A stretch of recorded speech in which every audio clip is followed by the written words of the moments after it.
Bienvenidos. Esto es Fuera de la Caja. Yo soy Macario Schettino. Le agradezco mucho que me escuche en esta nueva emisión de nuestro podcast para revisar lo ocurrido durante la semana que está terminando el viernes 13 de mayo. Una semana que a mí me parece sumamente preocupante, la más grave, me parece, en todo el tiempo que llevamos aquí grabando, en toda esta administración. Creo que esta es la peor semana por dos razones. Una tiene que ver con la cuestión internacional y la otra tiene que ver con el orden interno del país. En cuestión internacional, usted ya sabe, el señor presidente fue a pasear a Centroamérica y el Caribe, es decir, a los países más cercanos a México en Centroamérica, Guatemala, Salvador, entiendo que también fue a Belice y Honduras. Y en el Caribe, bueno, pues prácticamente se concentró en Cuba, que fue el país al que le dedicó un poco más de tiempo, tampoco nada excepcional me parece. ¿Por qué viaja el presidente a Centroamérica y a Cuba? Porque pues ahí lo reciben bien. Yo lo entiendo en cuestión personal, usted hace lo mismo. Usted va a los lugares en donde pues lo atienden bien, lo tratan de manera adecuada. No va usted a donde no lo quieren o a donde usted no entiende de qué están hablando o no se siente a gusto. Esos lugares uno no quiere ir. Entonces, en cuestión personal se entiende la decisión del presidente, pero es el presidente y ahí es donde ya las cosas no son iguales. El presidente de la República es un trabajo de 24 horas en el cual no puede uno andar decidiendo lo que a uno le gusta, sino lo que es más conveniente para el país. Y en ese sentido, me parece, para México, indudablemente es importante visitar los países centroamericanos y a Cuba, pero es también importante visitar otras partes. Entre esas otras partes, creo que debemos atender con más cuidado a nuestros socios más cercanos en materia económica, indudablemente Estados Unidos y Canadá como parte del Tratado de Libre Comercio, ahora llamado TEMEC, pero también países como España, país de los más altos niveles de inversión en México después de Estados Unidos. Creo que hay otros países europeos que merecerían también pues que México se acerque a ellos, los atienda. Está Japón, un país que ha invertido mucho en nuestro país, recientemente también lo ha hecho Corea, de manera que hay una gran cantidad de países con los que deberíamos tratar de tener una relación más cercana, más cuidadosa, buscando oportunidades en donde para México las cosas sean mejores en el largo plazo, y no nada más los lugares en los que uno se siente a gusto. Para eso, pues uno se va de vacaciones y el presidente podría hacer lo mismo, o esperar a cuando termine su sexenio para pues visitar a amigos que tienen distintas partes de América Latina. Pues eso me parece que estaría muy bien. Pero como presidente de México, su trabajo requiere otro tipo de orientación internacional.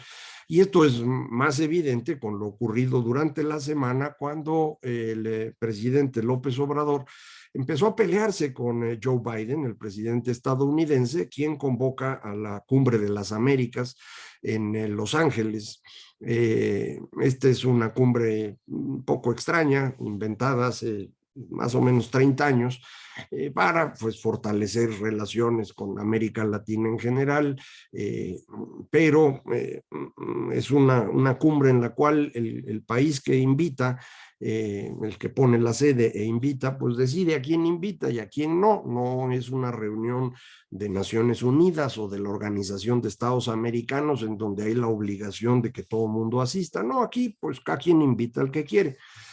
De manera que en Estados Unidos se les ocurrió pues que era conveniente no invitar a tres países. Uno de ellos, Nicaragua, porque pues Nicaragua no quiere estar en la Organización de Estados Americanos Es un comportamiento pues que probablemente no vale la pena acercarlo al resto de los países y se entiende que no lo quieran invitar. Es más obvio que no quieran invitar al presidente de Venezuela porque Estados Unidos no reconoce al presidente de Venezuela, al señor Maduro, reconoce al llamado presidente en el exilio, el señor Guaidó, que pues realmente no tiene representatividad en su país, entonces pues mejor no invitaría a ninguno. Además, Maduro tiene órdenes de aprehensión en Estados Unidos, no estaría fácil el trámite, entonces pues mejor no invitarlo, entonces también tiene lógica. Y no quieren invitar a Cuba, pues porque ya ve que Estados Unidos y Cuba no han tenido una buena relación.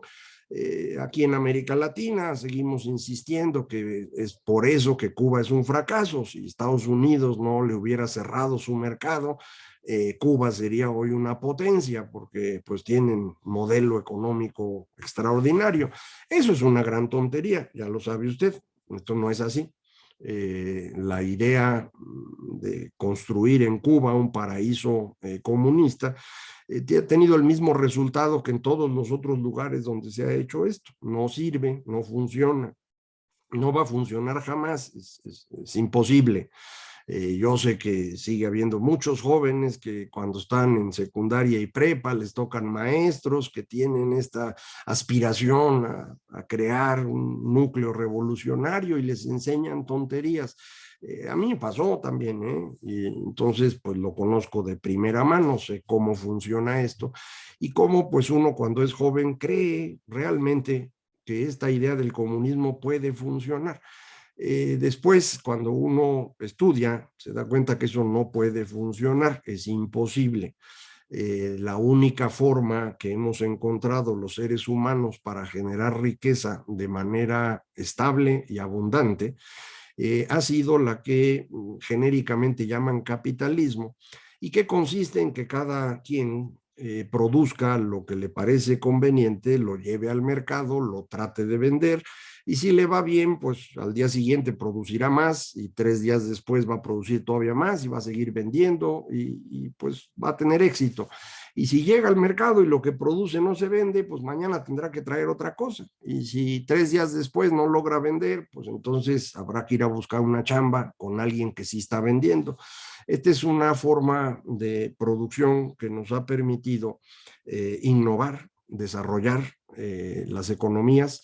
Es la única forma que nos ha permitido crecer sin necesidad de extendernos más.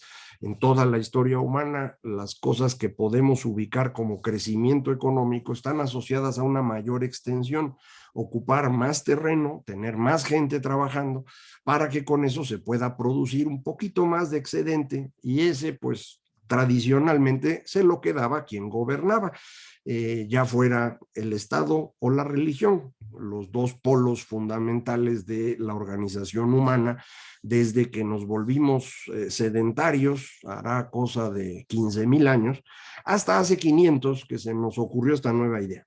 Es una idea que tiene sus bases en otros momentos del tiempo, pero nunca fue tan exitosa como cuando la desarrollan en Países Bajos, la exportan al Reino Unido, que todavía no se llamaba Reino Unido, en 1688, y de ahí pues se mueve al resto del planeta, e insisto, es lo que nos ha permitido vivir como vivimos hoy, casi 8,000 millones de seres humanos, que en promedio tenemos hoy 15 veces más riqueza que lo que teníamos cada persona en promedio hace 200 años. Mucha gente dice, sí, pero la desigualdad ha crecido. Pues sí, sí ha crecido.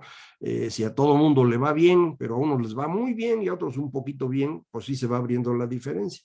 Pero esa no es la desigualdad relevante. Compare usted con cómo estábamos antes y todos los seres humanos en el planeta, prácticamente hablando, viven hoy mejor que hace 200 años, todos.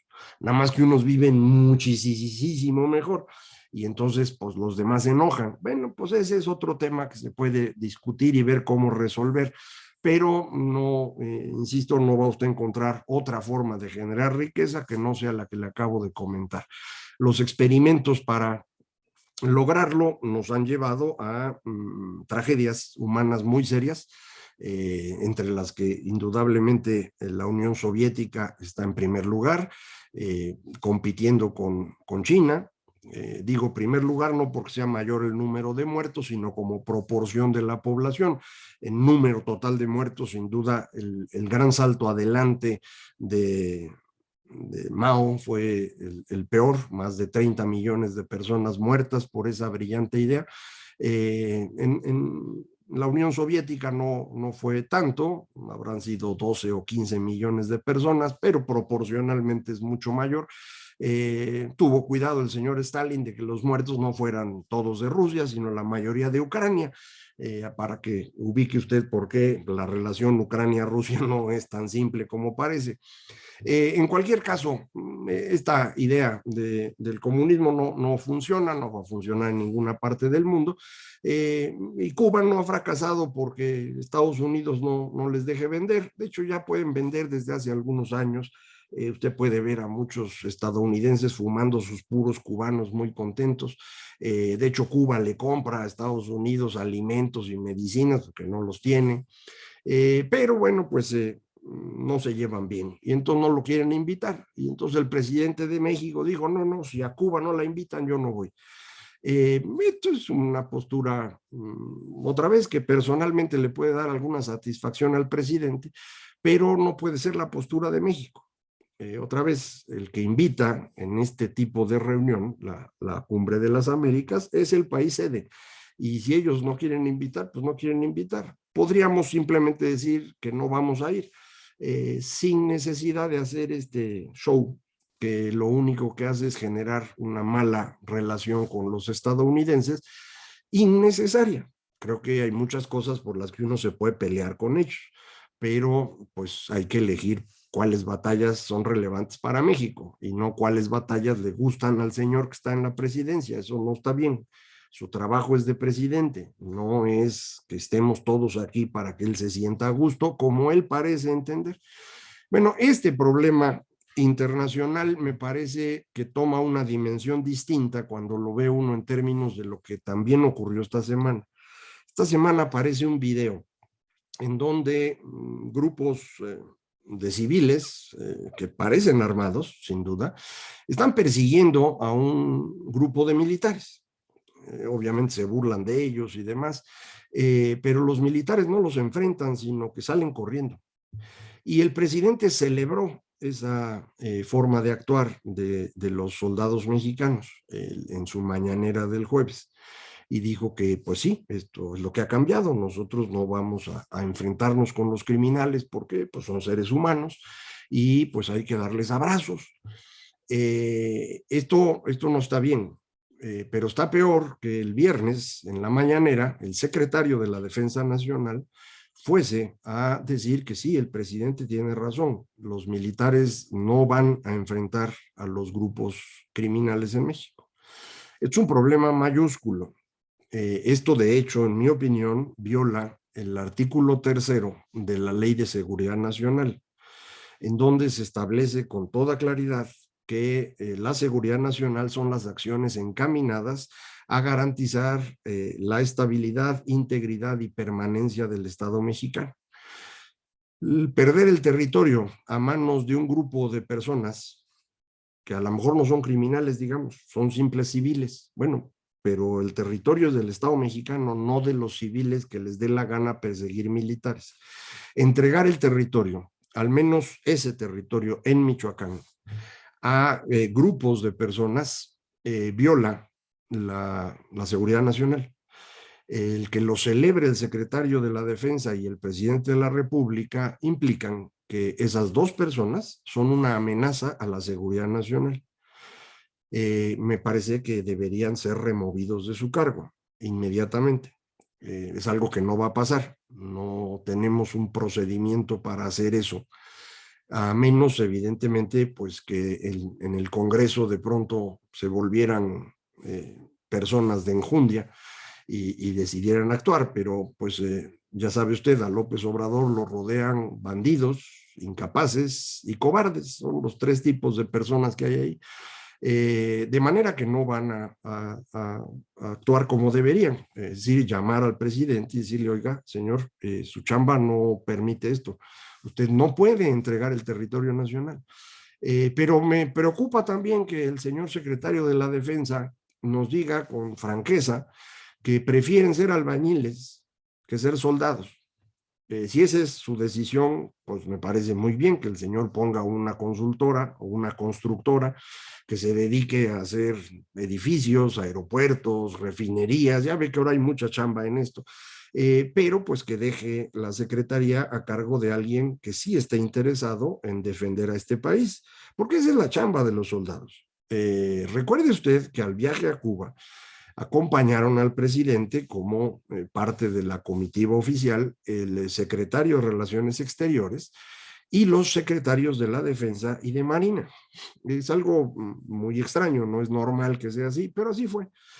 El que vayan a Cuba a platicar con los señores de allá, que luego nosotros defendamos a Cuba porque no lo quieren invitar a Los Ángeles y el señor Díaz Canel quiere ir a conocer Disneylandia, y que de manera casi simultánea le estemos entregando el territorio a los criminales, me parece una circunstancia verdaderamente seria.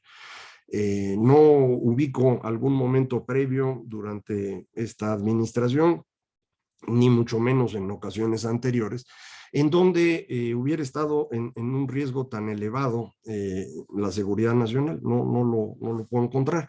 Es el mismo presidente y el secretario de la Defensa los que están entregando el territorio. Eh, no le puedo decir nada más, o sea, no hay nada que agregar a eso. Esto es realmente un problema mayúsculo. No sé qué va a pasar la próxima semana, si esto haya sido un error que van a corregir o si de pronto entremos ya en un proceso en el cual pues los cárteles empiecen a repartirse los estados. Ya estaban participando en elecciones. Acuérdese, todo el Pacífico lo ganaron los jóvenes de Sinaloa, muy amigos del presidente. No sé si esa sea la idea. A lo mejor será cosa de irlo aclarando, pero en cualquier caso me parece mi obligación hacerle notar a usted el tamaño de problema en el que estamos metidos. No es una cosa menor, no es una ocurrencia adicional como tantas otras de la mañanera, no es una mentira más como las otras 90 que dice todos los días. Esto es un problema mayúsculo. Probablemente él no se da cuenta porque ya le he dicho, no es una persona inteligente, no entiende mucho de estas cosas, y su única aspiración es él tener razón siempre, que la gente le aplauda y poderse quedar el mayor tiempo posible. Eh, Fuera de eso parece no entender nada más. Pero el problema es que su cargo tiene un impacto sobre todos los mexicanos y eso es lo que se tiene que cuidar. Si él no es capaz de hacerlo, necesitamos que sea reemplazado por alguien más. Habrá alguno que, aprovechando, ya ve que aquí hubo mucha discusión sobre ir a votar por la revocación de mandato, que me diga, ya ves, hubiéramos votado en contra. No, esto no es un tema de popularidad y a ver cuánta gente llevo a votar. No, eso es entrar en su dinámica populista. No, aquí estamos hablando de violar la ley, violar la Constitución, a lo que él se comprometió el día que entró. No es de que si nos gusta o no nos gusta que sea presidente, es que está violando la Constitución y por lo tanto se debe aplicar el castigo correspondiente, que implica en principio el retirarlo del cargo. Entonces, digo, para que no vayamos a entrar en esa discusión que pues a mucha gente le gustará, porque ya ve que tenemos de todo en este podcast. Sin embargo, creo que debemos tomarnos más en serio lo que está ocurriendo ahorita. Sí es un problema mayor, y me parece pues que debemos empezar a considerar la necesidad de que el señor tenga que ser removido del cargo, no por su gusto, no porque la gente votó de una u otra manera, sino simplemente porque ya no está pudiendo gobernar. Nunca estuvo capacitado para el cargo, pero la suma de errores lo están llevando a una circunstancia en la cual empieza a poner en riesgo la estabilidad, integridad y permanencia del Estado mexicano. Y eso no puede permitirse. Entonces, aquí vamos a seguir platicando. Espero que tenga yo mejores noticias para la próxima semana y se nos pueda olvidar lo que ocurrió en esta, pero de momento eso es lo que hay y había que platicarlo con usted. Muchísimas gracias. Esto fue fuera de la caja.